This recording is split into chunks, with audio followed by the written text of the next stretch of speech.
Primeiro, em relação à definição de onda, isso é algo que os meus colegas epidemiologistas têm batido na mesma tecla desde o começo da pandemia, e deixando claro que eu não sou epidemiologista, então isso eu deixo para eles, eu sou microbiologista, mas eu ouvi os colegas falando desde o começo que a definição de onda é uma definição muito difícil na epidemiologia, e que ela é uma definição mais gráfica mesmo, a gente enxerga isso num gráfico, a gente enxerga quando a gente tem picos e vales, e geralmente a gente enxerga então depois que ela passou e não durante. O que a gente pode dizer é que a gente está tendo um pico, um aumento de casos, isso a gente está vendo um aumento de casos positivos, o que não é a mesma situação que um aumento de casos positivos seguido de hospitalização e morte, como a gente tinha antes, como a gente teve durante a onda da Delta em 2021. Então, não é a mesma situação.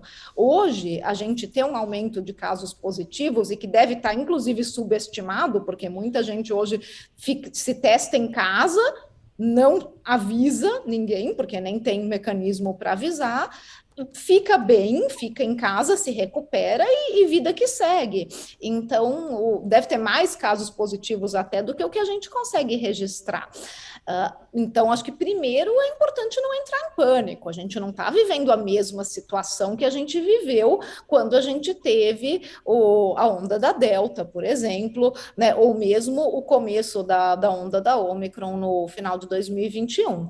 Agora, que é preocupante, porque a gente está vendo esse aumento de número de casos e um aumento bastante drástico, bastante vertiginoso, e a gente sabe que é uma questão de probabilidade. Se aumenta tanto assim o número de casos, mesmo com uma população vacinada, mesmo com uma doença mais leve, a gente vai sempre ter aqueles casos mais graves que vão acabar sendo hospitalizados e podem até morrer. Então, é uma questão numérica. Diga, Léo.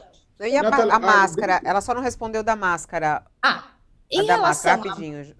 Rapidinho, em relação à máscara, Fabi, a minha recomendação continua sempre sendo a mesma.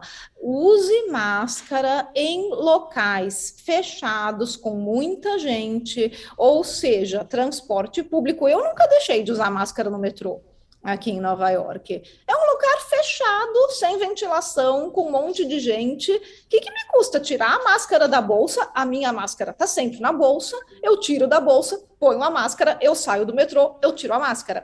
Então, esse tipo de conduta é que precisa ficar mais automatizado. Por quê? Como a gente comentou no começo, se a Covid veio para ficar, esses hábitos simples também têm que vir para ficar. Ter a máscara sempre à mão, no bolso do paletó, na bolsa, do mesmo jeito que a gente precisa ter um álcool gel fácil, à mão, do mesmo jeito que depois da pandemia de AIDS, a gente anda com preservativo na bolsa, a gente anda com camisinha. A gente não fica pensando quais são os números de HIV positivo para eu decidir se eu vou colocar uma camisinha na minha bolsa ou não. A gente adquiriu isso como um hábito. E ter uma máscara e um álcool gel na bolsa, no paletó, isso tudo precisa virar um hábito do cidadão, com também uma No, orientação de no, como no usar. ambiente de escritório, por exemplo, vai, que nem a gente está aqui na redação. Uso da máscara, ar-condicionado, né? Não tem a janela aberta. Máscara. Cinema, máscara. Teatro, máscara. Tudo isso com máscara. Quando a gente tem uma alta de casos assim, pode ser recomendado sim, ambientes fechados com ar-condicionado, poxa, vamos usar a máscara de novo. Ai, que saco, é um saco? É, mas por enquanto é o que a gente tem. Tá. Quando a gente conseguir uma taxa de vacinação melhor, talvez não seja preciso, mas esse tipo de orientação precisa de campanha informativa.